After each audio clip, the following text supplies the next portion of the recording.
This is the Instax Mini Evo Cinema, and it might be the coolest instant camera of 2026. It's a 3-in-1 hybrid that shoots video, photos, and prints from your phone, all wrapped in a retro Fujika single 8-like body. As cool as this camera is, there is one heartbreaking catch with this release. Stay tuned to find out what it is. First, let's talk about the basics based on what I've seen via the website. Like the name says, this is a mini hybrid, which means it prints Instax Mini film. I would say the camera has a narrow vertical orientation as opposed to Instax's standard wider vertical orientation like you might see with the Mini Evo. I want to talk about some of the features I'm excited about with this camera a bit later in the video. If y'all want me to do a full review / talk about what can be found on the Instax Mini Evo Cinema website, let me know in the comments below. You know I love to talk instant photography. There hasn't been an official release for the cost of this camera, but I'm thinking it will cost between $350 and $600. Now, the way your girl's wallet is set up definitely has me hoping it is closer to the lower end. The Evo Cinema is scheduled to launch on January 30th, 2026. Alright, let's talk about what I'm excited about for this camera. Number one is, of course, the video recording feature. It allows you to record up to 15-second videos. A cool thing is that it looks like you can start and stop recording with a single press of the shutter button, creating multiple cuts until you reach the 15-second limit.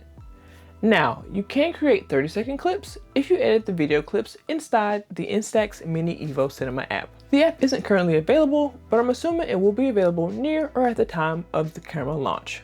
I don't get the feeling this camera is meant to create full-length movies or long-form YouTube videos, but it can be fun to create snapshots into a day or an event or short-form content. Based on what I've seen, the video quality is what I would expect. This isn't a Sony a7R III or the latest smartphone, so I don't expect the video quality to be super high def. That's honestly one of the appeals of this camera for me. One thing I can't tell is if you're able to print a photo from a video clip. I feel like that should be an option, and it probably is, but I can't find anything concrete.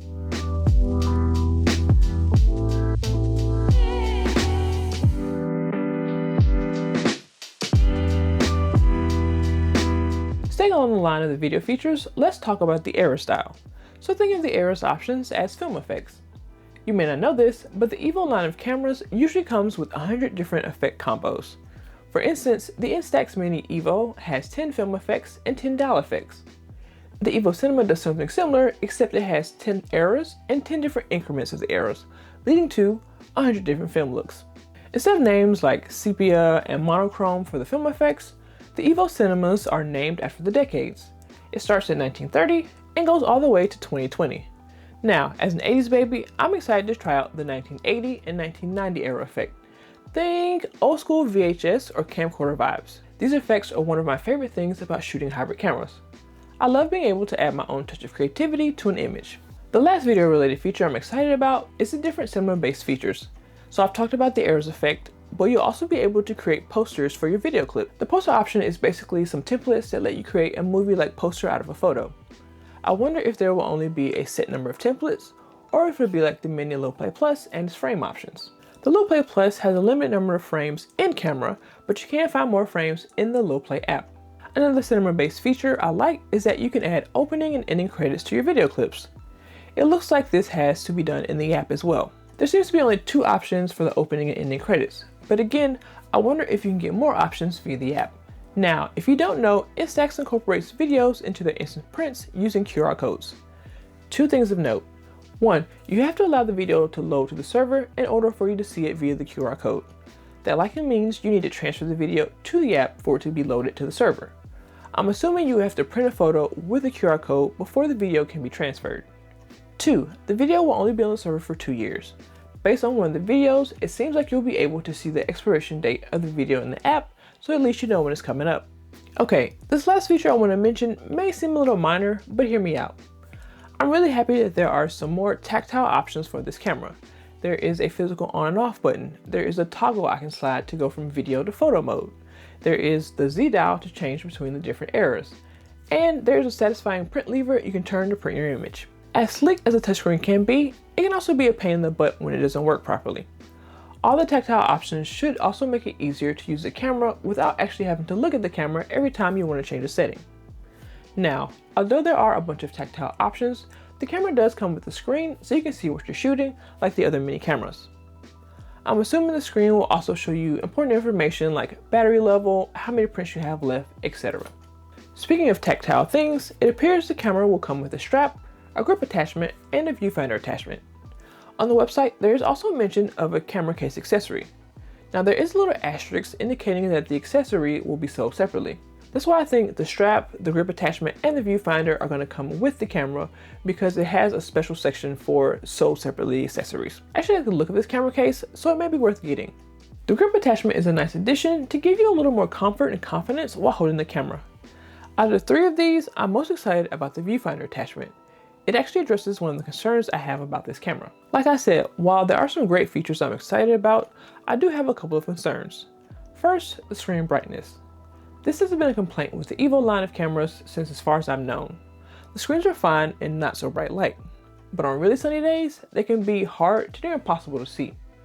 The Evo Cinema has an even smaller screen than some of the other Evos, which may make it even harder to see if it doesn't have decent brightness. I'm assuming the screen brightness will probably be similar to the other Evos because otherwise it may really bump up the price of the camera. I think this is where the viewfinder attachment will be very helpful. It provides shade for your screen so you can still see it on a bright day. It may also magnify the screen so it's easier to see the finer details of your video and information on the screen. Another concern I have is the lag that may be involved with the camera for both video and photo. Now, the file sizes should be relatively small, so they shouldn't take super long to write on the memory card. But I am curious as to how long it will take to start and stop between video clips, or when the camera will be ready for its next shot after you take one. I'm also curious how long it will take to switch between video and photo mode. The lag time with the Wide Evo was a complaint I saw relatively frequently. I don't think the lag for the Wide Evo is too bad, so I'm not expecting the lag, if any, for the Evo Cinema to be a deal breaker. Speaking of concerns, you remember that heartbreaking catch I mentioned earlier? Let's talk about it. This camera, as of the filming of this video, will only be available for release in Japan. There has been no mention of a release date for any other country, including the US. Now that sucks. I really want one of these. I've got a couple of friends in Japan that may be able to get one for me. I've also got some backup plans if that doesn't work out. Still, there's no guarantee that I'll be able to get my hands on one. Now, I do think they will eventually release it to the US and other countries. They use English-speaking actors for some of their promotional videos, and some of their Evo Cinema website is in English. That has to mean something, right? Now, I don't know Japanese or everything about their culture, so if these things are normal for Japanese advertisements, let me know. But I'm hoping that means they plan to release the camera to the US at some point this year. One question you may be asking yourself is, who is this camera for? Well, it's definitely not for the analog purists. I've already seen some people complaining about this camera and saying it's stupid and it's useless. We get it. You either think instant cameras should only be analog, or any type of digital camera has to produce the highest resolution image or footage. But you guys let me know, are you team analog or team hybrid? I think this camera is for those that want to be able to capture life through simple videos and photos without potentially getting sucked into their phones. I also think this camera might be a hit with content creators. Again, you probably aren't going to use it to create long form videos, but I can definitely see it being used for short form. This actually could be a lot of fun. This may also be a good camera for someone that is looking to enter into the world of instant photography, but is not quite ready to go cold turkey by completely getting rid of the digital camera. And there you have it, a quick snapshot about the upcoming Instax Mini Evo Cinema. I think it's going to be a fun camera that I hope I can get my hands on sometime soon. But what do y'all think?